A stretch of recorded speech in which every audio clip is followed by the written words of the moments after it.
Malam itu, hujan turun deras membasahi desa kecil di pinggiran hutan. Laila, seorang gadis berusia 25 tahun, sedang duduk termenung di kamarnya.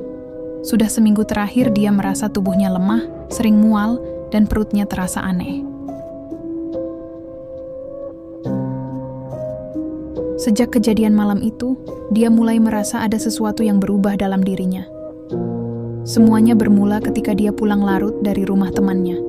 Jalan setapak yang harus dilaluinya melewati hutan kecil yang terkenal angker. Orang-orang desa sering bercerita tentang sosok hitam besar yang menghuni tempat itu, tetapi Laila tidak percaya tahayul. Malam itu, di tengah hujan deras, dia merasa diikuti. Langkah kakinya semakin cepat, tapi suara itu tetap mengikuti. Hingga akhirnya, entah bagaimana, dunia tiba-tiba terasa berputar dan semuanya menjadi gelap. Saat sadar, dia sudah berada di rumah, berbaring di ranjangnya. Ibunya mengatakan bahwa dia ditemukan pingsan di tepi hutan dengan pakaian yang basah kuyup. Tapi yang aneh, tidak ada seorang pun yang tahu bagaimana dia bisa sampai di sana. Sejak saat itu, mimpi buruk terus menghantuinya. Dia bermimpi tentang sosok hitam besar dengan mata merah menyala yang mengelilinginya dalam kegelapan. Suara berat berbisik di telinganya dalam bahasa yang tidak dia mengerti. Hari demi hari, perubahan dalam tubuhnya semakin terasa. Perutnya mulai membesar, seperti seorang wanita hamil. Namun, Laila tahu itu tidak mungkin. Dia tidak pernah berhubungan dengan siapapun. Ketika dia memberanikan diri untuk memeriksakan diri ke bidan desa, ekspresi bidan itu berubah pucat. Dengan tangan gemetar, bidan itu hanya berkata, "Laila, ini bukan kehamilan biasa." Laila merasa panik. Dia mendesak bidan itu untuk menjelaskan, tetapi bidan itu hanya menyuruhnya menemui seseorang yang lebih tahu tentang hal-hal gaib. Malam itu, ibunya membawanya ke seorang dukun tua bernama Mbah Suro. Saat melihat Laila, mata Mbah Suro menyipit tajam. Dia menggeleng pelan dan berbisik, "Anak ini telah diambil oleh yang bukan manusia." Jantung Laila berdegup kencang. "Maksud Mbah?" Suaranya bergetar. Mbah Suro menarik napas dalam. "Kamu telah dipilih menjadi istri makhluk dari alam lain. Janin di dalam perutmu bukan manusia. Dia berasal dari dunia yang tidak seharusnya bersentuhan dengan kita." Laila merasakan keringat dingin mengalir di tengkuknya. Tubuhnya gemetar hebat. Tidak mungkin," bisiknya. Tapi jauh di lubuk hatinya, dia tahu sesuatu memang salah. Sejak pertemuan itu, gangguan semakin sering terjadi. Setiap malam, dia merasakan sentuhan dingin di tubuhnya. Bayangan hitam terlihat mengintainya di sudut kamar. Bahkan ibunya mulai mendengar suara-suara aneh di malam hari, seperti suara erangan dan bisikan lirih dari kamar Laila. Hingga suatu malam, puncak kejadian mengerikan itu terjadi. Saat tengah malam, Laila terbangun oleh rasa sakit luar biasa di perutnya. Dia merasakan gerakan yang tidak wajar dari dalam tubuhnya.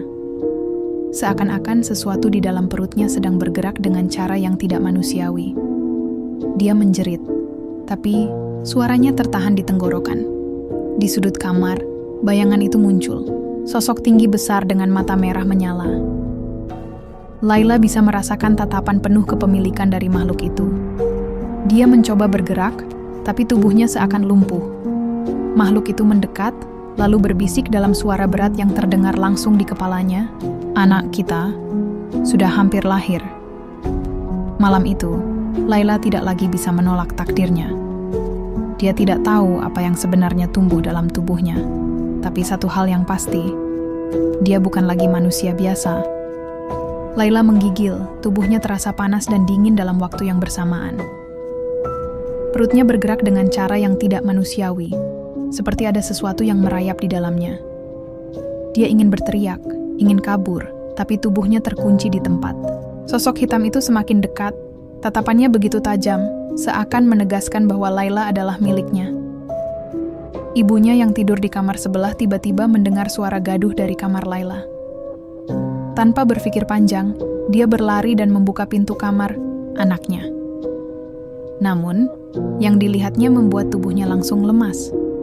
Laila melayang di udara, rambutnya berantakan, matanya membelalak penuh ketakutan, sementara bayangan hitam itu berdiri di sampingnya.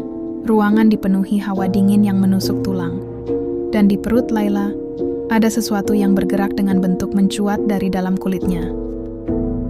Ibunya menjerit ketakutan, tapi dia tahu tidak bisa tinggal diam. Dengan sisa keberanian yang ada, dia berlari keluar rumah, menuju ke rumah Mbah Suro yang seolah sudah menunggu, segera mengambil segenggam garam dan beberapa benda ritual. Cepat, kita harus mengusir makhluk itu sebelum anakmu tidak bisa kembali. Sesampainya di rumah Laila, mereka menemukan gadis itu masih tergantung di udara, sementara sosok hitam itu menatap mereka dengan marah. Mbah Suro tidak membuang waktu. Dia mulai membaca doa-doa, mengusapkan garam ke lantai, dan melemparkan segenggam kemenyan ke arah makhluk tersebut. Teriakan melengking memenuhi ruangan.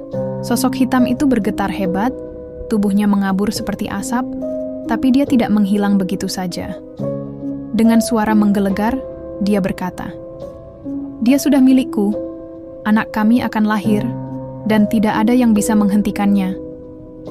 Laila tiba-tiba jatuh ke lantai, tubuhnya berkeringat dingin. Matanya terbuka lebar, napasnya tersengal-sengal. Tapi kemudian, perutnya mulai membesar lebih cepat dari seharusnya. Sesuatu di dalam tubuhnya mendesak ingin keluar. Mbah Suro menggertakkan giginya. Dia tahu waktunya tidak banyak. Dia segera mencabut pisau kecil dari kantongnya, menggoreskan sedikit luka di telapak tangannya, lalu menggoreskan darahnya di kening Laila. Seketika, tubuh Laila tersentak, dan dari mulutnya keluar suara jeritan yang bukan miliknya. Tiba-tiba, perutnya yang besar itu berkontraksi hebat, dan dari pusarnya muncul sesuatu yang tidak seharusnya ada di dunia ini. Seekor makhluk kecil, hitam, dengan mata merah membara, merangkak keluar dari tubuh Laila, menjerit, dan menggeliat liar. Mbah Suro tidak membiarkan makhluk itu bertahan. Dengan gerakan cepat, dia menaburkan garam suci ke tubuh makhluk itu dan membaca mantra terakhirnya. Makhluk itu menjerit, tubuhnya membakar, seperti tersiram api tak kasat mata, dan dalam hitungan detik, dia menghilang menjadi abu. Sosok hitam yang tadi berdiri di sudut ruangan menjerit pilu sebelum menghilang ke dalam kegelapan.